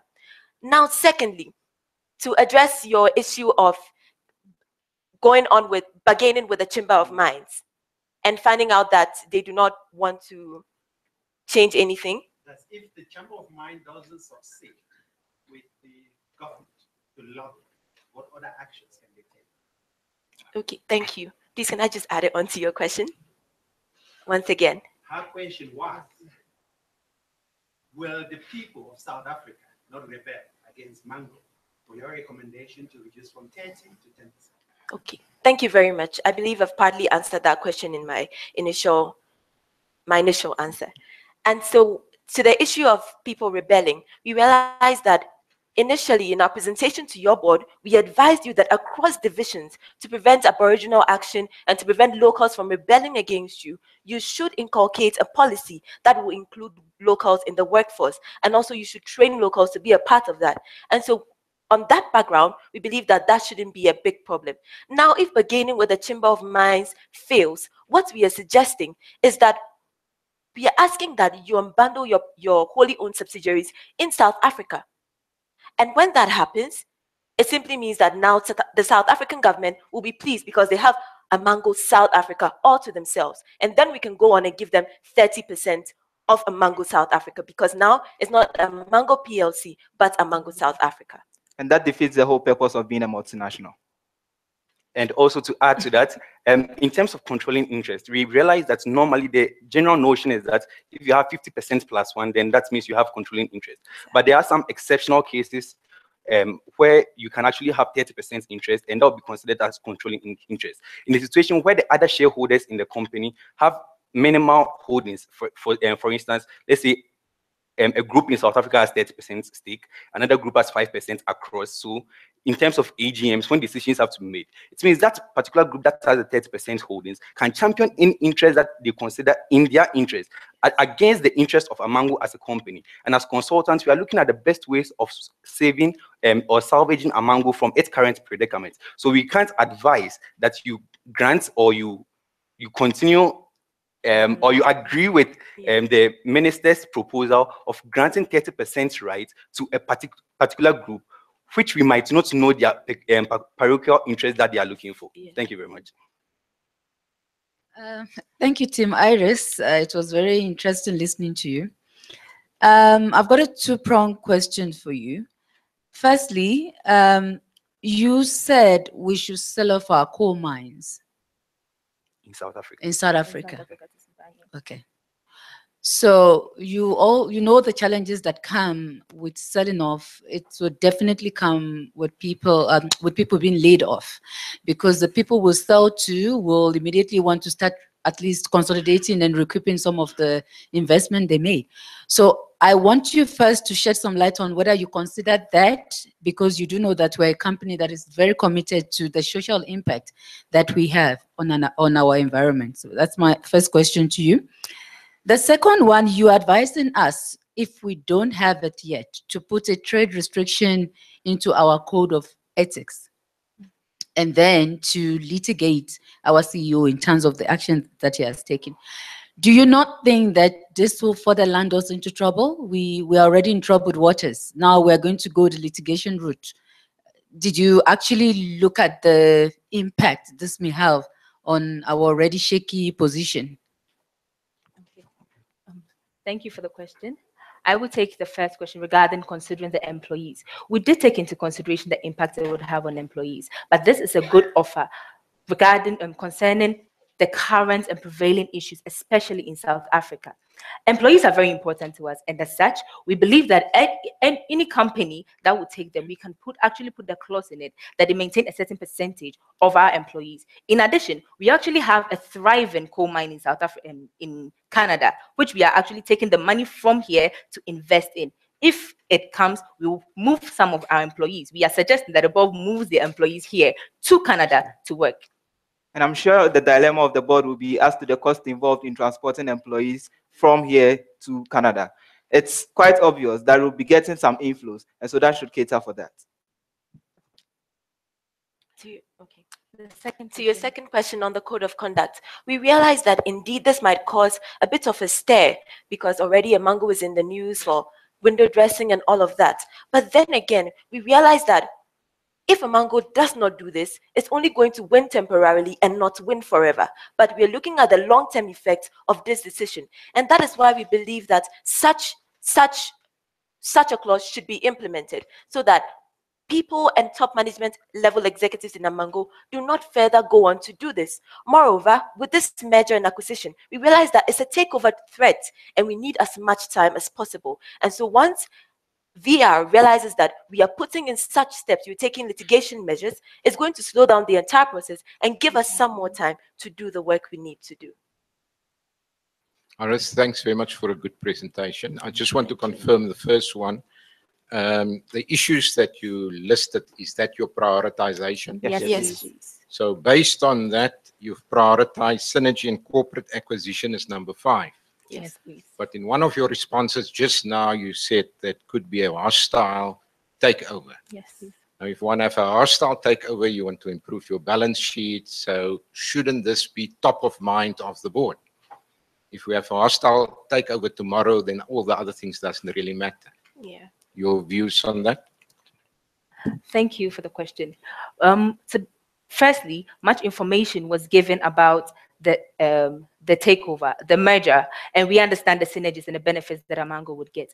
But we also know that for things like this clause that we have put in, addressing all these issues before addressing the takeover issues would actually put in blocks to the takeover. For instance, if we put this legal action, we are selling off our mines in South Africa. We are injecting more capital. We are not paying dividend, actually conserving cash. We are going to put potholes and blocks into VR's progress. And it will take a longer time for them to be able to take over our company as compared to we addressing this initially. So that was why we prioritized this. Let's take care of all the possible ways of making ourselves better at the same time, preventing them from taking over.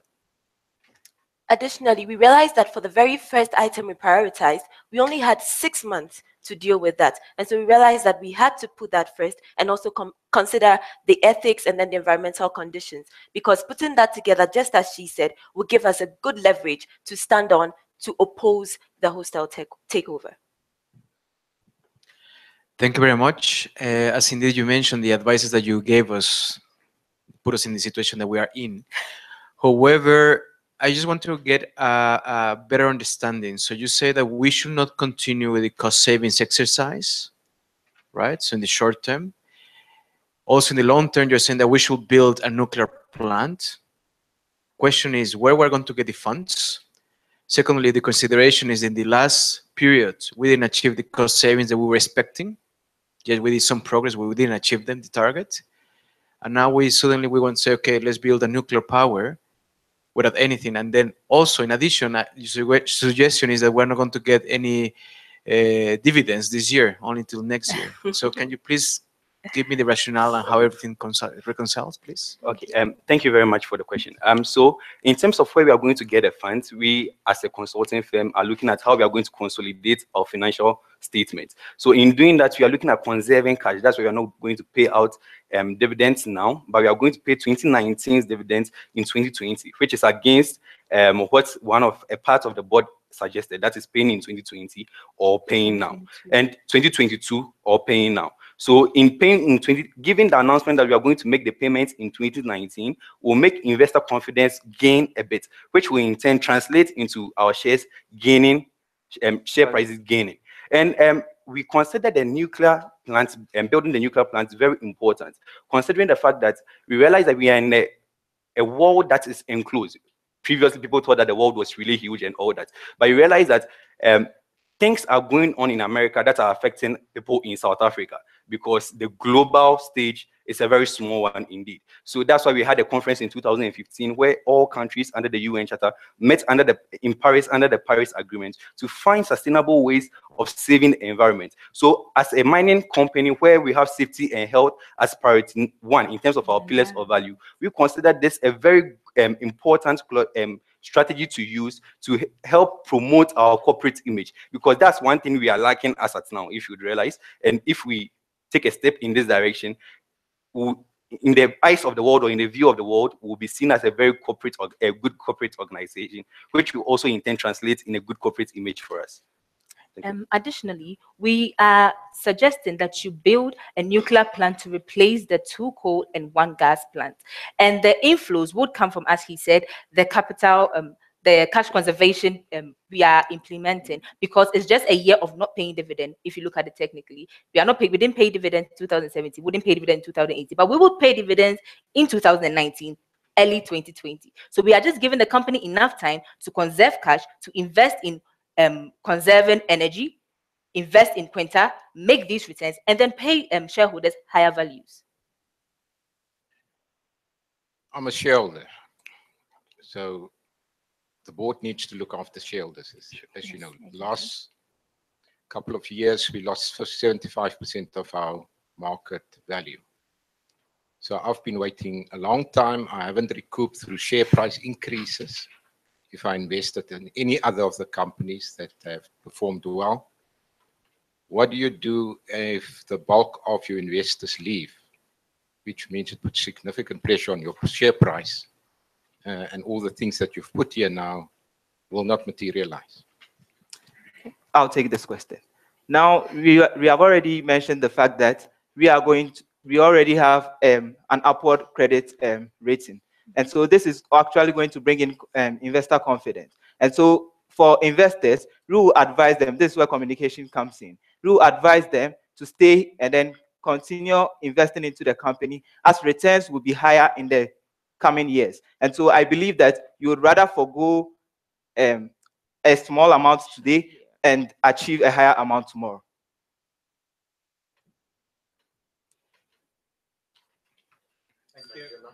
Thank you.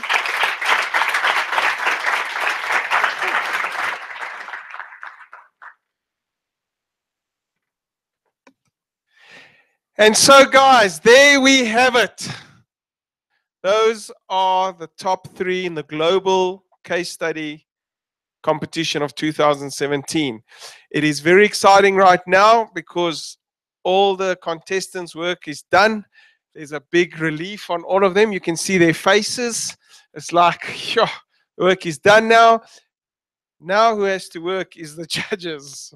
So the pressure's on the judges, and tonight, when they finish deliberating on who they're going to choose as the final winner of 2017, then we will hear those names. But I'm sure Charter Quest will release that out on the media as soon as that comes. So, guys, right now, we are going to end our afternoon session. Later, we're going to see whether the judges are going to go into closed rooms now, and they're going to see who are the winners of 2017, as I said before. I just want to end off on this. And as you guys have been seeing, I'm trying to get over a point to you guys when you walk out this room that you don't forget what you saw here. And there's 2 things. I'd really like you guys to encourage the youngsters, the people at universities and the people at schools to take part in this competition. It was one question I was asking some of the universities, and why did you come? Why did you enter this competition? And one of the answers we heard was because we got some support from our university, or we got some support from our parents, or the answer was there was a support somewhere to justify them entering this competition. Now, what I would like you guys, as you walk out, be that support to send the youth and support them to come and enter competitions like this. As difficult as it is, because it is difficult. Support them to be in the hot seat. Support them to take these hard questions, because that's what's going to make our teams better, and that's what's going to increase our financial institutions. And last thing, I also want to say this: if you see, they speak about ethics, they speak about treating their people well. These youngsters are going to be the new CFOs, and what happens if these CFOs are asking them, "What about your people? How many jobs are you going to lose? Are you thinking, is this ethical? Is the CFO ethical?" They're teaching ethics on a stage in real life situations. And that's what we want to do. That's what this case study wants to do. Okay? So, and the other thing is, be part of this competition. Go back and speak to your companies and get involved in these companies. I mean, I think Dion said it brilliantly, that he's unhappy with the number of people that are supporting here today. And that is true. And he's supporting us, and he's supporting this competition, and so are all these judges from these big companies. But you can also do something. As you sit there, go back to your companies and tell them there was this competition that I saw. And it's a great competition that's going to change the education of the future. And let me end off with this. Guys, you were privileged to be part of history. You were privileged to be part of history because you saw a glimpse of the future, who will be running the economies of the future, will be the next CFOs of the future. So guys, thank you for your support. Thank you for everything. Thank you for let's give them a hand for participating again, guys.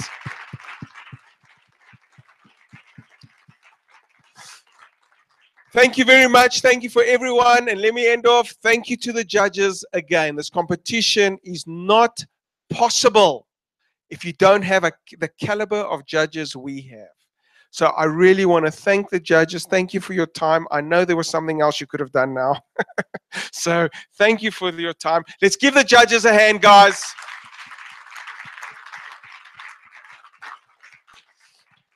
And one more hand for Mr. NT, Charter Quest, and all what they've done to make this competition work.